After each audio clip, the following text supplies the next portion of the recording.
নমস্কাৰ ছাৰ বাইদেউসকল, আপোনাৰ বিদ্যালয়ৰ ছাত্ৰ ছাত্ৰীৰ নাম যদি ভুল হৈ আছে তেনেহ'লে সেইটো কেনেকৈ সংশোধন কৰিব, মানে কেনেকৈ এডিট বা চেঞ্জ কৰিব। অকল নামে নহয়, আপোনাৰ DOB পৰা আৰম্ভ কৰি পেৰেণ্টছ নেম, মোবাইল নাম্বাৰ, আধাৰ নাম্বাৰ, যিকোনো বস্তু আপুনি কেনেকৈ চেঞ্জ কৰিব সেইটো আজি আপোনালোকৰ লগত আলোচনা কৰিব ওলাইছোঁ। আপুনি যদি ভাবিছে আপোনাৰ বিদ্যালয়ত থকা ষ্টুডেণ্টজনৰ নাম আপুনি আগৰ নিচিনাকৈ এডিট কৰিব, তেনেহ'লে সেইটো নহ'ব। সেইটো এতিয়া আৰু নহয়, গতিকে এইটো এটা নতুন প্ৰচেছ আজি আপোনাৰ লগত আলোচনা কৰিম। আগতে আমি কি কৰিছিলোঁ, ষ্টুডেণ্ট লিষ্টিঙত গৈ চিলেক্ট একশ্যনত গৈ আমি কি কৰিছিলোঁ, এডিট অপশ্যনটোত গৈ পেলাই আমি এইটো এডিট কৰি লৈছিলোঁ। কিন্তু আজিকালি এইটো নহয়। গতিকে সঠিক পদ্ধতিটো কি, আপুনি কেনেকৈ আপডেট কৰিব, সেইটো হ'ল যে আপোনাৰ বিদ্যালয়ত থকা ষ্টুডেণ্টজনৰ নামৰ এগেইনষ্টত MSID যিটো আপডেট ইয়াত চাই আছে, সেই আপডেটটো থাকিব লাগিব। মানে ৰেড কালাৰ হৈ থাকিলে আপুনি সেইটো আপডেট কৰিব পাৰিব।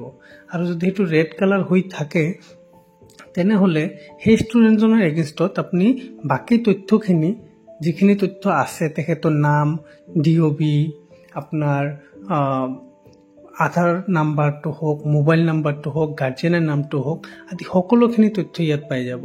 আৰু সেইটো কি কৰিব পাৰিব, আপুনি মানে চেঞ্জ কৰি ল'ব পাৰিব। ঠিক আছে, নিজৰ নামটো কাটি, মানে যদি ভুল হৈ আছে তেনেহ'লে এইটো সঠিক নামটো কি সেইটো আপুনি দিব পাৰিব। ইয়াত ডেট অফ বাৰ্থটো দিব পাৰিব, ডেট অফ এডমিশ্যনটো দিব পাৰিব। গাৰ্জেন্স নেমটো আপুনি যদি সলনি হৈছে বা কিবা ভুল তথ্য আগত সোমাই লোৱা হৈছিল সেইটো আপুনি কাৰেকশ্যন কৰিব পাৰিব। প্লেচ অফ ৰেচিডেঞ্চৰ পৰা আৰম্ভ কৰি সকলোখিনি তথ্য আপুনি ইয়াত ভৰাই ল'ব পাৰিব। আৰু এইটো MSID আপডেটত ভৰাই ল'লে কি হ'ব, ভৰাই লৈ যদি ছাবমিট কৰি দিয়া হয় তেনেহ'লে সেইটো ছাকচেছফুলি চেঞ্জ হৈ যাব। কিন্তু যদি MSIDটো যদি আপুনি আগতে আপডেট কৰি থৈছে, এনে ঝটপটকৈ আপডেট কৰি থৈছে, কোনো এডিট কৰা নাই, এনে আপডেট কৰি থৈ দিছে, তেনেহ'লে কিন্তু সেইটো এই প্ৰচেছত নহ'ব। আৰু এইটো কথা মই স্কুল লগইনৰ কথা কৈ আছোঁ, বেলেগ লগইনৰ কথা কোৱা নাই। ঠিক আছে, গতিকে এইটো হ'ল প্ৰচেছ যে আমি MSIDত যাম, গৈ পেলাই আমাৰ কি কি কাৰেকশ্যন কৰিব লগা আছে ইয়াত সকলোখিনি তথ্য পাই যাব। যিটো কাৰেকশ্যন কৰিব লগা আছে সেইটো কাৰেকশ্যন কৰি দিয়ক। কাৰেকশ্যন কৰাৰ পিছত সেইটো তলত যিটো ছাবমিট অপশ্যন আছে সেই ছাবমিট অপশ্যনত ক্লিক কৰি ছাবমিট কৰি দিয়ক। এইখিনিয়ে হ'ল প্ৰচেছ আমাৰ, বাকী একো কৰিব লগা নাই। পিছত আপুনি সেইটো কি কৰিব পাৰিব, সেইটো আপুনি চিলেক্ট একশ্যনত গৈ সেইটো নামটো আৰু চাব পাৰিব যে ঠিক হৈছে নে নাই। অকল চিলেক্ট একশ্যন নহয়, আপুনি ক্লাছ ৱাইজ গৈ পেলাই সেইটো নামটো চাব পাৰিব, চাব যে সেইটো ঠিক হৈ গৈছে, এতিয়া কাৰেকশ্যনটো হৈ গৈছে।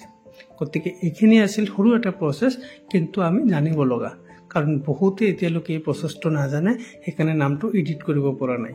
সেইকাৰণে বহুতে নিজৰ ষ্টুডেণ্টটো যি অলৰেডি মানে এণ্ট্ৰি কৰা আছিলে, তো তেখেতৰ নামটো ডিলিট কৰি আৰু নতুনকৈ মানে ফ্ৰেছ এনৰোল কৰি আছে।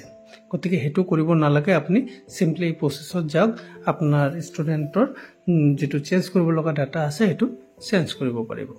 গতিকে যদি ভিডিঅ'টো ভাল পাইছে লাইক কৰি দিব, শ্বেয়াৰ কৰি দিব নিজৰ কলিগসকলৰ মাজত, আৰু চেনেলটো যদি ছাবস্ক্ৰাইব কৰা নাই এতিয়ালৈকে চেনেলটো ছাবস্ক্ৰাইব কৰি দিব।